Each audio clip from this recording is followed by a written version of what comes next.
You people just never learn when to shut your mouth, do you?" Officer Miller whispered that into my ear as he shoved my face against the cold metal of my own hood.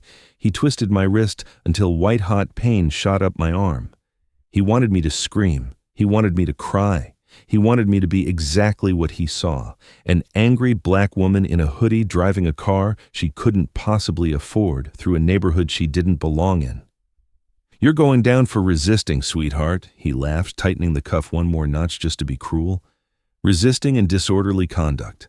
Say goodbye to your weekend." I didn't scream. I didn't struggle. I just turned my head enough to look him dead in the eye and said, "Officer, check my back pocket."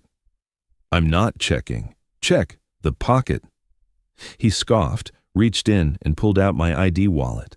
He flipped it open, expecting a driver's license. Instead, he froze. He wasn't looking at a civilian ID. He was looking at a Department of Defense credential with 4 silver stars and the highest security clearance in the United States government. "You didn't just arrest a civilian, officer," I said, my voice ice cold. "You just assaulted General Alana St. James, commander of the Joint Special Operations Task Force, and that phone call I'm about to make, it's going to end your career." My name is General St. James. Officer Miller had no idea who he was dealing with, but the truth is, this didn't start at the hood of that car. McLean, Virginia. High income, quiet, just 10 miles from the Pentagon. That's where things actually began. I was driving my personal vehicle, a matte black Aston Martin DB11. I wasn't speeding. I wasn't swerving. I was driving 5 miles under the limit, hands at 10 and 2, using my turn signals for every lane change. Why? Because I was fishing. For 8 months, my office at the Pentagon had been receiving complaints about a precinct in this wealthy suburb, not just 1 or 2 disgruntled citizens.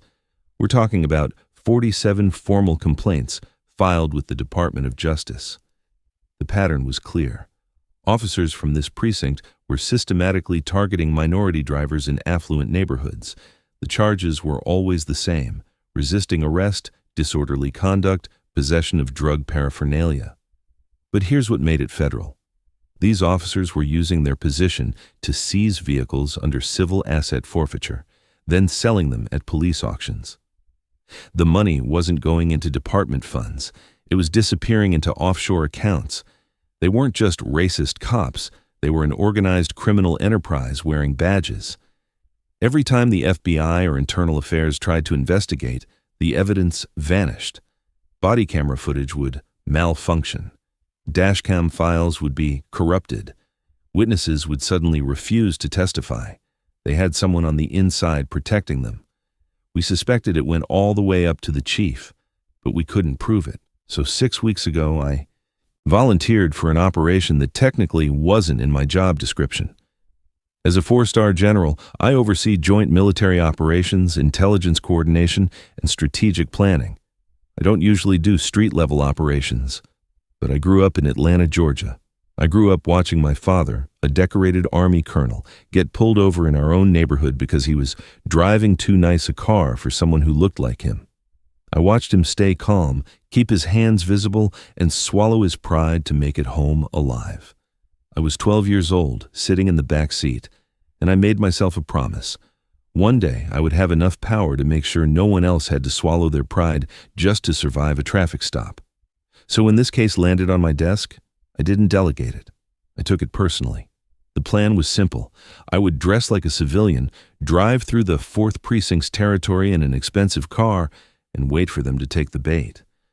I'd be wired for audio and video, with a tracking device and a federal team standing by 3 miles away. The FBI wasn't happy about it. They said it was too dangerous to put a 4-star general in harm's way. My chief of staff said it could create a political crisis if something went wrong. I told them both the same thing. If I'm not willing to take the risk, I have no business asking anyone else to.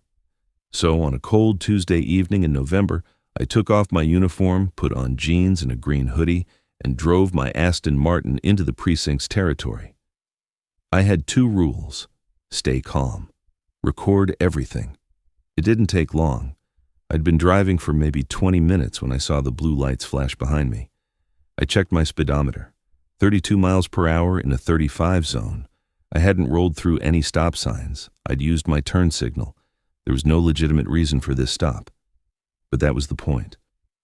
I pulled over immediately, turned off the engine, and placed both hands on the steering wheel at 10 and 2. I took a deep breath. The wire pressed against my ribs. The camera hidden in my rearview mirror was recording. This was it. Officer Miller approached from the driver's side. I could see him in my mirror, mid-40s, buzz cut, the kind of swagger that said he owned the world.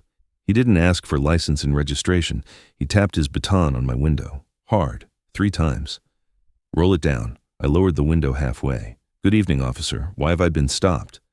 This your car? Yes, sir. Registration says it's a government lease. I kept my voice calm. That's correct. It's my personal vehicle, registered through the Department of Defense. If you run the plates, you'll see my authorization. His jaw tightened. Don't tell me how to do my job. Get out of the car. Here's the thing about bad cops. They don't like it when you know your rights. It makes them feel small. And small men with power are the most dangerous kind. Officer, I said, keeping my hands visible, I need you to tell me the reason for this stop before I exit the vehicle. That was the trigger. His face went red. He ripped the door open. I said, get out. He grabbed my arm, my left arm, the one with scars from Kandahar, and yanked me out of the car. My shoulder screamed. I bit down on the pain. You're resisting, he yelled, loud enough for his body camera. Stop resisting. I wasn't resisting. I was standing perfectly still, hands visible, not making any sudden movements. Officer, I said, my voice steady despite the pain shooting through my shoulder. I'm not resisting. I'm complying. I need you to check my credentials before this goes any further. Shut your mouth, he snarled, spinning me around and slamming me against the hood. The metal was cold against my face. I could feel the wire digging into my ribs. His partner, Officer Davis, stepped out of the patrol car. He looked nervous, mid-20s, green, following orders. Miller, Davis called out. Maybe we should just... She's resisting, Davis. Get over here and cuff her. Davis approached slowly. He looked at me, then at Miller. Sir, shouldn't we at least check her? I said cuff her. Davis pulled out his handcuffs. His hands were shaking. He wasn't like Miller. He was scared, out of his depth, and following orders because he didn't know what else to do. Officer Davis, I said, turning my head to look at him. You're making a mistake. Check my identification, please. Don't listen to her, Miller barked. Do your job. Davis hesitated for just a second. Then he snapped the cuffs on. The moment those cuffs locked, Miller leaned in close. His breath smelled like coffee and cigarettes. You think you're special because you know some legal words? He whispered. You think that fancy car makes you better than me? You're nothing, and tonight you're going in a cage. I took a deep breath. I kept my voice calm. Officer Davis, walk back to your patrol car and look at your computer screen. Run my plates through the federal database. Do it now. Don't you move, Davis, Miller snapped. But Davis was already walking back to the car. Something in my voice must have gotten through to him. He sat down in the driver's seat and started typing. 5 seconds later, his face went white. Miller, his voice cracked. Miller, you need to see this. What? The system, it's flagged. It says, Federal Authority, do not detain. It says to contact the Department of Defense immediately. Miller laughed. That's a fake flag. She probably hacked the system or something. These people always have some scam running. Miller, it's not fake. It's coming from the Pentagon database. It's got a direct line to... I don't care, Miller shouted. He turned back to me. You're under arrest for resisting arrest and disorderly conduct. You have the right to remain silent. Officer Miller, I interrupted, I am not under arrest. I am a 4-star general in the United States Armed Forces. You have just committed federal assault on a military officer during an active federal investigation. And if you don't remove these handcuffs in the next 10 seconds, you will be charged with kidnapping a federal official. He laughed in my face. You? A general? Lady, I've seen generals. They don't wear hoodies and drive around at night. They don't check my credentials. Miller rolled his eyes. He reached into my back pocket and pulled out my ID wallet. He flipped it open like he was humoring a crazy person. Then he stopped. His smile vanished. He was staring at a Department of Defense credential. My photo, my name, General Alana St. James, my rank, 4-star general, security clearance level higher than anything he'd ever seen. Below that, in bold red letters, "If detained, contact Pentagon immediately," and a phone number. Miller's hands started shaking. The ID fell onto the hood of my car. That's fake," he stammered. "That's a fake ID." "Officer Davis," I called out. "Call that number on my credential right now." Davis picked up the radio. His voice was shaking. "Dispatch, this is Unit 47. I need you to verify a federal ID. Code on the credential is—" He squinted at my ID. There was a long pause. Then the dispatcher's voice came back, sharp and urgent. "Unit 47, what is your location?" "Corner of Elm and Madison. Do not move. Federal authorities are en route. Repeat, do not move." The radio went dead. Miller was staring at me now, and I could see the exact moment reality hit him. His face went from red to pale. His bravado crumbled.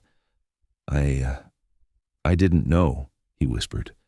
You were dressed like—" "Like what, officer?" I said, my voice sharp as a blade. "Like someone who didn't deserve respect? Like someone you could brutalize without consequences?" Officer Davis stood frozen by the patrol car. Miller paced, hands on his head, muttering to himself. I stayed calm, hands cuffed behind my back, leaning against the hood. 3 minutes passed. Then I heard the rumble of engines. 3 matte black Chevy Suburbans came around the corner. No lights, no sirens. They moved with precision, boxing in the patrol car from 3 sides. The doors opened simultaneously. 6 people stepped out. 4 were military police in full tactical gear, body armor, sidearms, but no rifles. They weren't here for a shootout. They were here for an extraction. The 5th person was a woman in a dark suit, FBI Special Agent Carla Monroe. She'd been coordinating this operation from the beginning. The 6th person made Officer Miller's knees buckle. Colonel Marcus Jackson, 6'4", broad-shouldered, with a chest full of ribbons and a face carved from stone. He was my second in command, and when he was angry, grown men had been known to apologize for things they hadn't even done yet. He was angry now. Colonel Jackson walked past Miller like he didn't exist. He walked straight to me, came to attention, and snapped the sharpest salute I'd ever seen. "General St. James. Are you injured, ma'am?" "My shoulder, Colonel. He wrenched it pretty good." Jackson's jaw tightened. He turned to one of the MPs. "Get a medic over here, now." Then he turned to Miller. "You, name and badge number." Miller was trembling. Officer David Miller, badge 473. "Officer Miller, do you understand what you've done? You assaulted a 4-star general during an active federal investigation. You ignored federal database warnings, and you just committed a felony on federal recording equipment." Miller's eyes went wide. "Federal recording?" Agent Monroe stepped forward, holding up a tablet. "Your body camera, Officer Miller. The one you thought you turned off? You didn't. We've been recording this entire encounter. We have audio, we have video, and we have you on record committing multiple federal offenses." She turned to Davis. "Officer Davis, you ran the plates. You saw the warnings. Why didn't you stop your partner?" Davis looked like he was about to cry. "I tried. I told him. But he's my training officer. I didn't know what to do." Agent Monroe nodded slowly. "We'll take that into account, but you still participated. That's going to have consequences." Colonel Jackson pulled a handcuff key from his pocket. He walked behind me and unlocked the cuffs. They fell away, and I rubbed my wrists. The metal had left deep red marks. "Thank you, Colonel," I said. He handed me a bottle of water and a small first aid kit. "Medic's 2 minutes out, ma'am." I took a long drink, then looked at Miller. He was standing there, defeated, his career flashing before his eyes. "Officer Miller," I said, "do you know why I was driving through your precinct tonight?" He didn't answer. "Because for 8 months, people in this community have been filing complaints about you and your fellow officers, complaints about racial profiling, excessive force, illegal vehicle seizures, and every time someone tried to investigate, the evidence disappeared." I stepped closer. "You thought you were untouchable. You thought your badge gave you the right to terrorize people. But here's the thing about bullies. They only have power when nobody's watching." I gestured to the cameras, the recording equipment, the federal agents surrounding us. "We were watching. The whole time. And if you're enjoying this story of justice being served, hit that subscribe button right now and drop a comment telling me where you're watching from. Agent Monroe opened the back of one of the Suburbans. General, we have everything. Audio, video, GPS tracking. Every file they tried to delete is backed up. She pulled up spreadsheets on her tablet. 43 illegal vehicle seizures in 18 months. Total value, $2.3 million. Funneled through a fake nonprofit, then distributed to 8 officers and Chief Williams. I felt grim satisfaction. So we have them. We have them, Agent Monroe confirmed. By tomorrow, we'll have federal warrants for the entire 4th Precinct command structure. A commotion erupted at the end of the street. A black sedan pulled up. A man in an expensive suit stepped out, looking furious. Chief Raymond Williams. "What's going on here?" he demanded. "I got a call that federal agents are harassing my officers." Agent Monroe stepped forward. "Chief Williams, FBI Special Agent Carla Monroe, your officers just assaulted a 4-star general during a federal investigation." Chief Williams blinked. "That's impossible. There must be some misunderstanding." I stepped out from behind Agent Monroe. "There's no misunderstanding, Chief." Chief Williams looked at me. His eyes went wide. You're General St. James." "That's correct. But your office said you were in meetings all day." "I was," I said calmly. "Meetings about dismantling your criminal enterprise." The color drained from his face. Agent Monroe pulled out a folded document. "Chief Williams, this is a federal warrant for the seizure of all electronic records in the 4th Precinct. My team is at your station right now, downloading your servers. We have access to your financial records, your communications, and every illegal seizure you've authorized in the past 2 years." Chief Williams took a step back. "You can't. I have rights. I want my lawyer." "You'll get your lawyer," Agent Monroe said, "right after we book you on federal racketeering charges." She signaled to 2 FBI agents. They approached Chief Williams with handcuffs. "Chief Raymond Williams, you are under arrest for conspiracy to commit racketeering, deprivation of civil rights under color of law, and money laundering. You have the right to remain silent." As they cuffed him and read him his rights, Chief Williams looked at me with pure hatred. "You set us up. You baited us." "No, Chief," I said. "You set yourself up. I just gave you enough rope to hang yourself." The next 72 hours were a whirlwind. Federal agents arrested 8 officers from the 4th Precinct, including Miller and Chief Williams. Davis was placed on administrative leave pending cooperation. By Thursday, the story broke nationally. 4-star general exposes police corruption ring, headlined the Washington Post. CNN showed body camera footage of Miller slamming me against the car. Public reaction was swift. Protests erupted outside the precinct. Community leaders demanded complete overhaul. The Virginia governor called for independent review of every 4th Precinct arrest from the past 5 years. Behind closed doors, Agent Monroe's team pieced together the full corruption scope. The asset forfeiture ring extended beyond McLean. Officers in 3 other Virginia precincts were involved, coordinating seizures, sharing information about high-value targets, and splitting profits. In total, 47 officers were implicated. 19 faced federal charges. The rest were fired or forced to resign. The victims, people who'd had cars illegally seized, were finally getting justice. The FBI established a claims process for vehicle recovery or compensation. As for Miller, his trial was fast-tracked.